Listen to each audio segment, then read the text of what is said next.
Hello， 大家好，我是 Jasmine， 欢迎来到我的频道。看完这个标题和封面点进来的朋友呢，肯定这会儿就在想，哎呦，这一期又是要开车的节奏啊。其实呢，对于这些话题，我也没有什么办法。作为一个特能说实话又不怎么有节操的新人 UP 主呢，我身边的一些朋友，包括我的一些订阅者呢，就特别喜欢给我推荐一些特别没有节操的话题。那今天这个夫妻分床睡的话题呢，其实也是曾一度引起网络广泛热议的。那么也是我身边的某一些男性朋友比较困扰或者是比较困惑的一个话题。说起夫妻分床睡这个话题呢，之前最初引起热议的时候呢，是因为几年前李艾在某一档节目中表示过自己跟老公呢几年来都是分房睡的，那这个呢就立即上了热搜，引起了热议。那我自己的观点呢，就是甭管你是这个一起睡的，还是分床，还是分房，你要是有钱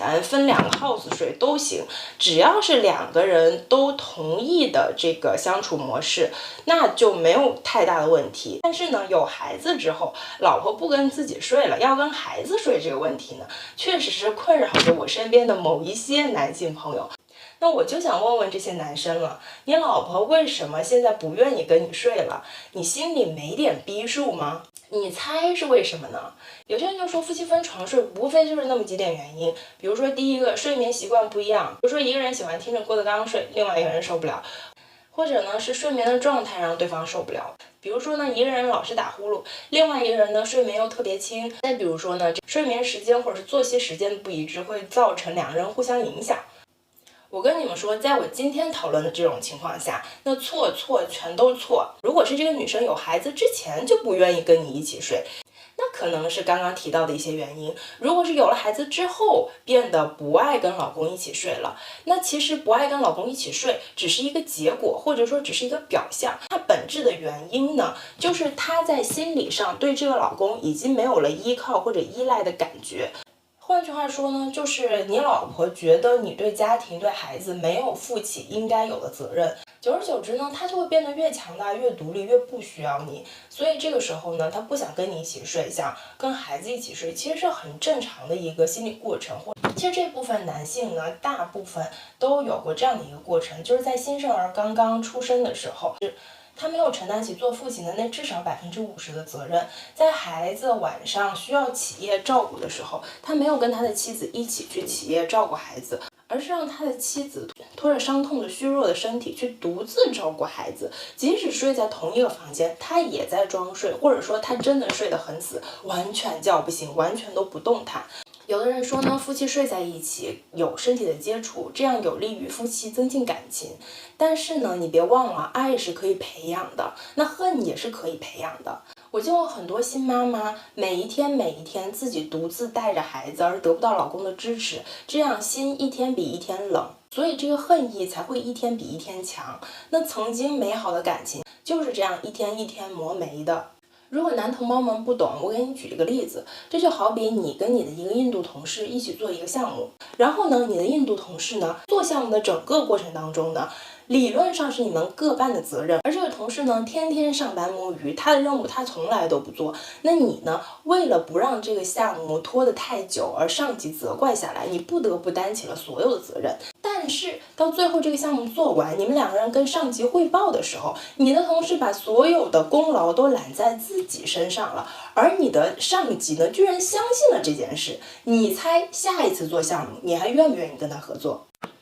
那这会儿有的哥们儿就说了，孩子小的时候都是我岳母过来照顾的呀，我一个大男人也帮不了什么大忙啊，我也不会照顾孩子呀。大哥，照顾孩子又不是让你长一个子宫，你有手有脚的不能学吗？谁生下来就会照顾孩子呢？你把最繁琐、最难、最累的工作交给老人和一个身体非常虚弱的产妇，你猜他们会不会觉得你有责任？有的人又会说了，我一个大男人，这个也不合适啊，而且我也没有兴趣照顾孩子呀。拜托，这个是你的责任，不是你的兴趣。谁也没有兴趣去照顾孩子，谁也没有兴趣大晚上不睡觉去欣赏凌晨1点、2点、3点、4点的星空。你要是还觉得我不想照顾孩子，我不能照顾孩子，那我劝你善良。如果是这个样子的话，您就别生孩子。真的，大自然是优胜劣汰的，不是所有的垃圾基因都值得延续下去的。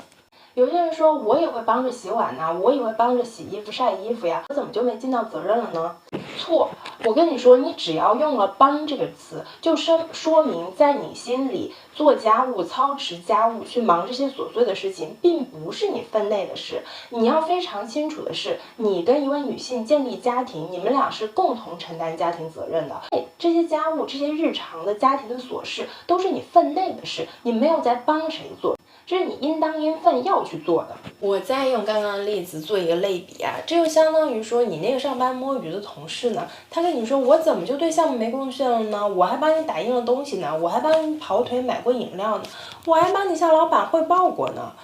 你这个时候是不是就想抽他？我简单的问你几个问题：你们家孩子的学校是谁找的？你们家孩子的兴趣班是谁报的？你们家孩子的衣服鞋用品是谁在买？你家孩子什么时候需要入学？什么时候需要打疫苗？你家老人什么时候需要身体检查？你这些都知道吗？你老婆，我不是保姆哎，你不是找一个人跟你凑合着搭伴过日子，找谁都行。我说实话，外卖、快递、跑腿、保姆，谁的贡献都比你对这个家庭的大。你就想想，谈恋爱的时候，你细心到可以记住他的生理周期，而有了孩子之后呢，你却让他一个人活成了一支队伍。我就这么说吧，一个钢铁女金刚睡觉的时候是不用依偎在一个男人身边的，因为他随时都有可能起来去执行任务呀。如果你把你的老婆逼成了一个钢铁女金刚，然后又跟她说，哎，你怎么能自己睡觉？你怎么能不跟我一起睡呢？你不觉得这个很可笑吗？有的人又会说了，我工作太忙，没有时间照顾家里啊。我觉得这个对一部分人是成立的，但是对于我见到的大部分人真的是不成立的。我们知道有孩子之后，女性的生活，妈妈的生活肯定是发生了翻天覆地的改变的。但是呢，很多爸爸他并没有很快的进入角色，他还希望他的生活没有发生太大的变化。他下班之后会出去应酬，会去放松，包括他回到家里之后，他需要花时间躺着歇着，需要花时间看看电视，上网玩玩游戏。所以其实很多人他并不是没有时间待在家里，而是他有时间不愿待在家里，或者是即使待在家里，他不愿意承担家庭或者是孩子的繁重劳动。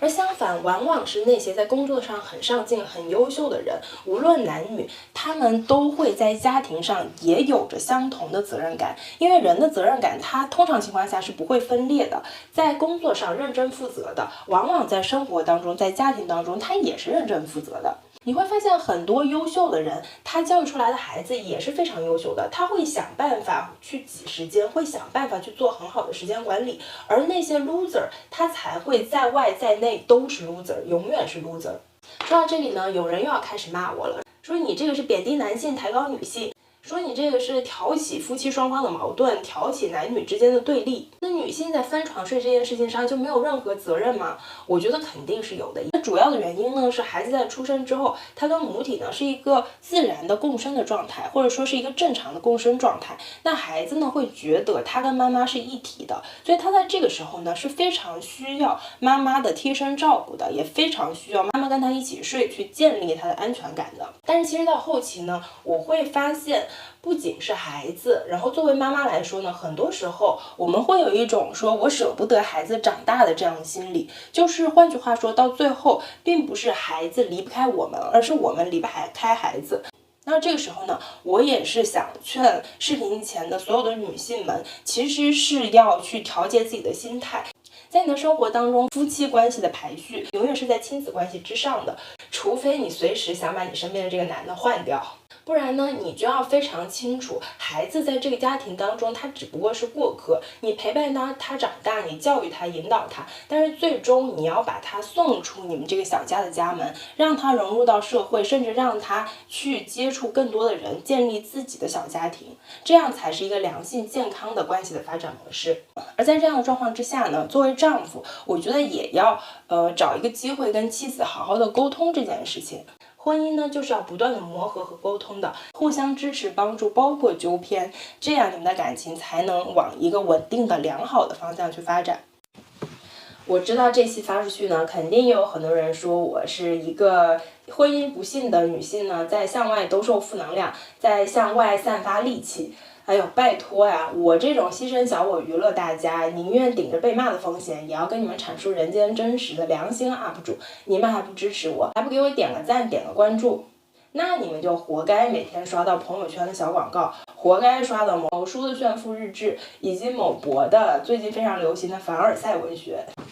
那今天的话题呢就聊到这里了，不要走开，后面还有一个彩蛋。我知道你们现在在想什么，肯定很多人在想了，本来点进来是想看这个为爱鼓掌的内容的，可是你居然没有说到。因为呢，大家都明白嘛，就咱们中年人的这种一盒避孕套都恨不得用1年的频率，咱就不多说了，你懂我也懂，一切尽在不言中嘛。如果你们实在想讨论呢，就在视频下方的留言区呢，说一说你们对夫妻分床睡的看法，或者是说一说你自己的经历。有勇气的朋友呢，也可以聊一聊你们为爱鼓掌的频率。话不多说，我们还是一起欣赏一下这个贵妇的幸福婚姻生活吧。我们下期再见喽，拜拜。请欣赏凡尔赛文学。周六宅家一天，川普先生的大白衬衣当睡衣 ，iPhone C 轻巧，所以一直放在衬衣左胸口袋里。洗完澡，我躺在床上看计步器，对卜先生说：“完了，今天运动好少。”他压上来说：“我帮你。”半小时后，计步器成绩辉煌。中国好婆婆送给我的房子连老公名字都没有，谢谢婆婆。我家老二也不知道像谁，话痨，被英语班老师选中去参加歌舞剧选拔了，一点都不像他哥哥。他哥哥是个闷葫芦，在像弟弟这么大的时候，只知道看书，看1-2遍就能背出500字的作文。奇怪了，这哥儿俩怎么一点都不像？